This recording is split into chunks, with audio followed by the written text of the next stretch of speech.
Hi, my name is Lara Weed and I'm a first-year bioengineering PhD student at Stanford University. Today I'm going to be presenting on some research I did for my undergraduate senior thesis at the University of Vermont with the MSense research group. The title of my talk is Sleep Detection and Disturbance Characterization from Chest Accelerometer for Multiple Sclerosis. Multiple sclerosis, or MS, is a central nervous system disorder in which the immune system attacks and demyelinates neurons, causing disruptions in nerve impulse transmissions. This can result in symptoms such as fatigue, spasticity, pain, depression, and impairments in mobility, hand function, vision, cognition, bowel/bladder function, sensory function, and coordination. In the U.S. in 2010, the prevalence of MS was estimated to be 309.2 per 100,000 people, or 727,344 total cases. In the map to the right, you can see the breakdown of this prevalence by region. In this population, sleep problems are 3 times more prevalent than healthy controls. Some contributing factors to the prevalence in this population may be lesions on the hypothalamus, which have been related to narcolepsy, lesions on the suprachiasmatic nucleus, which have been related to sleep-wake cycle difficulties, or lesions on the brainstem, which have been related to breathing and sleep behavior disorders. Additionally, nocturia, depression, and fatigue may play a role. In the MS population, however, sleep disorders often go unrecognized due to being mistaken for fatigue. Current sleep analysis is done using polysomnography, which can be seen in the images to the right. The left image shows an in-lab polysomnography, which is expensive, invasive, and may not capture the full extent of sleep disturbances, especially in an MS population where it may be difficult to decouple daytime fatigue and sleep disturbances. On the left is an in-home polysomnography, which is less expensive but still invasive and only captures data during the night. On the other end of the spectrum, there are sleep questionnaires, which are inexpensive and non-invasive. However, these have been shown to be inaccurate, especially when assessing self-reported sleep quantity. Wearable sensors may be able to bridge the gap between polysomnography and sleep questionnaires. Wearables are inexpensive, non-invasive, and can capture continuous data for days to weeks. They offer the unique opportunity to characterize behaviors during both sleep and wake, which may contribute to sleep disorders, especially in MS. In the current literature, wrist-based accelerometry, mostly from the actigraph, has been explored for sleep detection.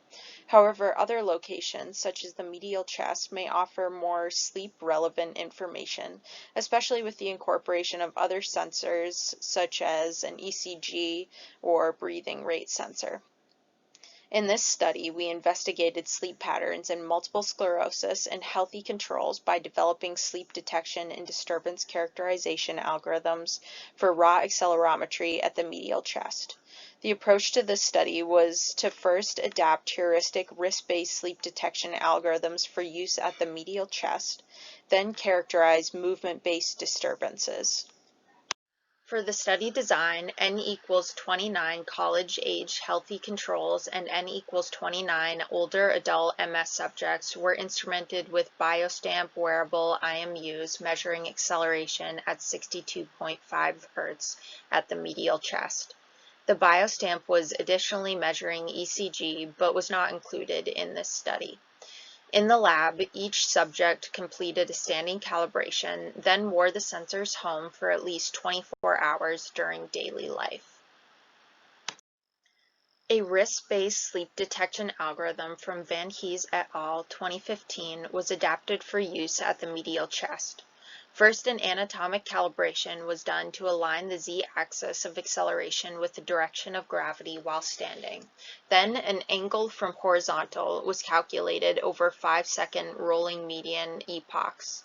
A mean over the 5-second epochs was then used to characterize consecutive epochs with less than 5 degrees difference in angle over a greater than 5-minute period as inactive. An additional constraint of plus or minus 65 degrees from horizontal was added for the chest location to eliminate standing and sitting postures. Note here that when a person is lying down, they'll be very close to horizontal, so it should be close to 0 degrees in a lying down posture. We then detected and graded sleep disturbances by the amount of time in a disturbed state, with mild disturbances characterized as changes in angle greater than 5 degrees, between 5 seconds and 5 minutes, moderate as between 5 and 10 minutes, and severe as between 10 and 25 minutes. Disturbances greater than 25 minutes were used to separate sleep bouts. Here's an example of data recorded from one subject over 24 hours. The top plot is the accelerometry measured from the sensor, and the bottom plot is the angle calculated using the Van Hees et al. Algorithm. Sleep detection is denoted in gray, with mild, moderate, and severe disturbances denoted by green, yellow, and red respectively. For the analysis, sleep parameters were analyzed over a 24-hour period for each subject. Parameters were extracted from total inactivity time, which included both sleep and naps, and from sleep, which was defined as the longest bout. From total inactivity time, duration, percent of time disturbed, and number of bouts was calculated. From sleep, duration, percent of time disturbed, and disturbance rate, defined as disturbances per hour, was calculated. Sleep parameters were compared between the healthy and MS population using a student's t-test. Additionally, for the MS subjects only, a Spearman rank correlation was done between the sleep parameters and the Extended Disability Status Scale, EDSS, and between the sleep parameters and the Neurological Sleep Index, MS. NSI-MS. In the t-test between the healthy controls and the MS population, we found significant differences between total inactivity duration, sleep duration, and disturbance rates for total and mild disturbances. For the MS population, there were no significant correlations with EDSS, which is a metric highly skewed towards mobility. For the NSI-MS, there was a moderately positive correlation with number of bouts. If we take a closer look at total inactivity duration and sleep duration, the MS group had significantly shorter durations than the healthy group. Sleep disturbance rate was also lower in the MS group than in the healthy control group. It's also interesting to highlight here that no significant difference was found in the percent of time disturbed. Finally, the number of sleep bouts was moderately positively correlated with the NSI-MS, which may indicate more fragmented sleep with greater NSI-MS score or more fatigue during the day. Overall, significant differences were found between the MS and healthy groups, and there was a significant correlation with the NSI-MS for parameters extracted from chest accelerometry. This indicates that chest accelerometry may be a useful, inexpensive, and less invasive tool for capturing sleep behaviors. Some limitations of this study were lack of age and sex matching between the healthy and the MS populations. This is especially important since sleep has been shown to change with age. Additionally, this chest-based algorithm must be validated against polysomnography.